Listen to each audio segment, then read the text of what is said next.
आज के इस विश्लेषण में हम इंटरनेट के एक ऐसे रहस्य को खोलने जा रहे हैं जिस पर हम रोजमर्रा की जिंदगी में शायद ही कभी ध्यान देते हैं।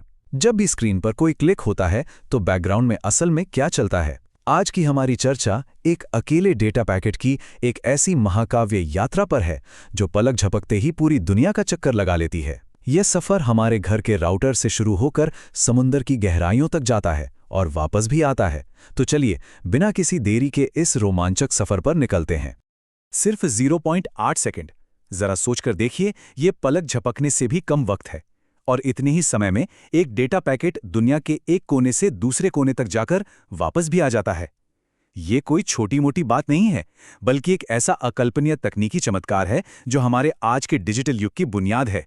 तो इस कहानी का पहला भाग शुरू होता है पहले मिलीसेकंड से, जहां से इस पूरी डिजिटल यात्रा की शुरुआत होती है।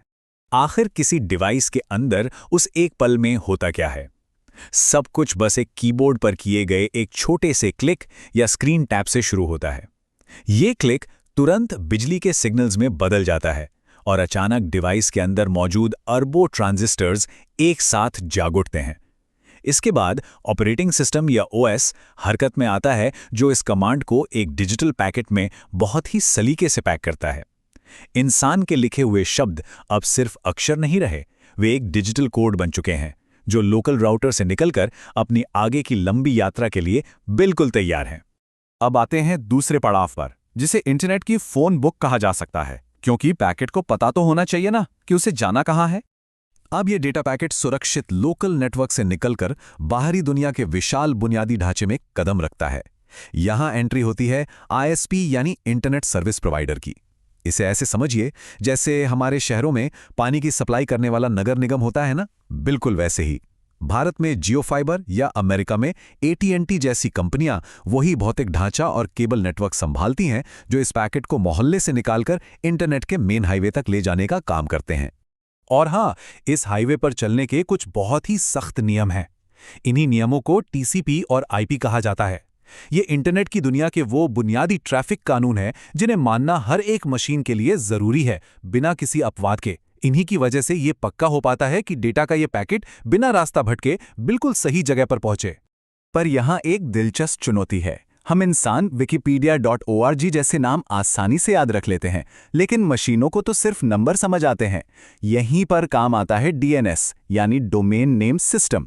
ये असल में इंटरनेट की एक विशाल डायरेक्टरी या फोन बुक है जो इन शब्दों को तुरंत एक सटीक IP एड्रेस यानी कुछ खास नंबरों में बदल देती है। बस अब पैकेट को अपनी मंजिल का एकदम सटीक गणितीय पता मिल चुका है। पते की जानकारी मिलने के बाद शुरू होता है हमारी चर्चा का तीसरा और सबसे विशाल हिस्सा, गहरे समुद्र के नीचे से होकर गुजरने वाली डेटा की यात्रा। जमीन का सफर पूरा करने के बाद जब ये पैकेट महाद्वीप के किनारे यानी तटीय लैंडिंग स्टेशन पर पहुंचता है तो एक बहुत ही जादुई बदलाव होता है। यहां जमीनी नेटवर्क इस डेटा को समुद्र के नीचे बिछे बुनियादी ढांचे को सौंप देते हैं। और सबसे हैरानी की बात पता है क्या है? इस जगह पर डेटा बिजली के रूप में नहीं रहता, बल्कि ये प्रकाश की तेज पल्सेस यानी लाइट की तरंगों में बदल जाता है। अब ये कांच के पतले तारों के जरिए गोता लगाने के लिए एकदम तैयार है। अपोलो, जुपिटर, ग्रेस हॉपर, सुनने में किसी साइंस फिक्शन फिल्म के नाम लगते हैं ना? लेकिन असल में ये दुनिया के उन सबमरीन केबल्स के असली नाम हैं जो महासागरों के तल में बिछे हैं। दुनिया भर की बातचीत, मैसेजेस और भारी भरकम डेटा इन्हीं केबल्स के जरिए खामोशी से समंदर के नीचे से बहते रहते हैं। ये नेटवर्क इतना घना और वास्तविक है कि ये पूरी दुनिया को सच में एक धागे में पिरोए रखता है। इस समुद्री सफर की स्पीड सच में दिमाग घुमा देने वाली है। जरा इस टाइमलाइन पे गौर करते हैं। सिर्फ 10 मिलीसेकंड्स में पैकेट समंदर की गहराइयों में पहुंच जाता है। 25 मिलीसेकंड तक ये फाइबर ऑप्टिक ग्लास के अंदर बिल्कुल प्रकाश की गति से दौड़ रहा होता है। रास्ते में सिग्नल कमजोर ना पड़े इसलिए हर थोड़ी दूरी पर रिपीटर्स लगे होते हैं जो एक डिजिटल दिल की धड़कन की तरह इसमें नई जान फूंकते हैं। और देखिए, महज 60 मिलीसेकंड के अंदर ये डेटा हजारों किलोमीटर दूर किसी नए महाद्वीप के तट पर उभर आता है। भाग 4, डेटा सेंटर के अंदर, यानी वो जगह जिसे हम सर्वरों का विशाल किला कह सकते हैं। समुद्र पार करने के बाद ये पैकेट आखिरकार अपने सबसे अहम गंतव्य पर पहुंचता है, एक डेटा सेंटर।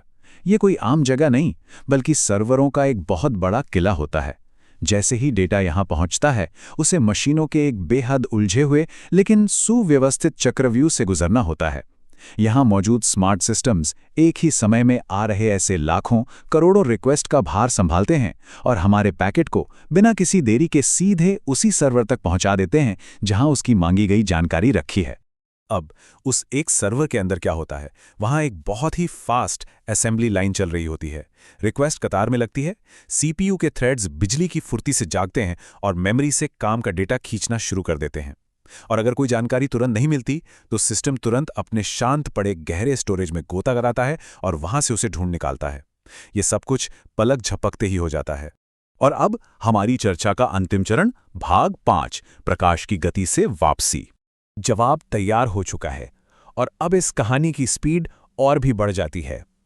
सर्वर इस पूरी जानकारी को बहुत ही समझदारी से कंप्रेस करता है, उस पर सुरक्षा की मजबूत परतें चढ़ाता है और उसे वापस उसी रास्ते से समंदर के पार फायर कर देता है। हमारा ये छोटा सा डेटा पैकेट अपनी उस पूरी महाकाव्य यात्रा को एक बार फिर से दोहराता है, वो भी उल्टी दिशा में और बिल्कुल उसी अविश्वसनीय सटीकता के साथ। अंत में ये वापस उसी डिवाइस पर पहुंचता है जहां से सब शुरू हुआ था। वहां मौजूद वेब ब्राउज़र तुरंत इस कोडेड और कच्चे डेटा को वापस एक ऐसे पेज, वीडियो या इमेज में बदल देता है जिसे इंसान समझ सकते हैं। ये पूरा का पूरा वैश्विक सफर, ये सारी की सारी भागदौड़ सच में पलक झपकने से भी कम समय में पूरी हो जाती है। इसे अगर आज के समय का सबसे बड़ा जादू कहा जाए तो बिल्कुल गलत नहीं होगा। तो इस पूरे विश्लेषण को खत्म करते हुए जरा इस एक अंतिम बात पर विचार करते हैं। एक अकेले डेटा पैकेट का यह सफर तो सिर्फ 1 मिलीसेकंड में पूरा हो गया, लेकिन सोचिए क्या होता है जब इंटरनेट पर अरबों लोग, जी हां अरबों लोग, एक ही पल में एक साथ इस बुनियादी ढांचे का इस्तेमाल कर रहे होते हैं। ये पूरी व्यवस्था कितनी नाजुक है और साथ ही इंजीनियरिंग का कितना बड़ा चमत्कार भी। खैर, उम्मीद है अगली बार जब भी कोई वेब पेज तुरंत लोड होगा तो पर्दे के पीछे चल रही इस महाकाव्य यात्रा की याद जरूर आएगी। इस चर्चा में शामिल होने के लिए बहुत बहुत धन्यवाद।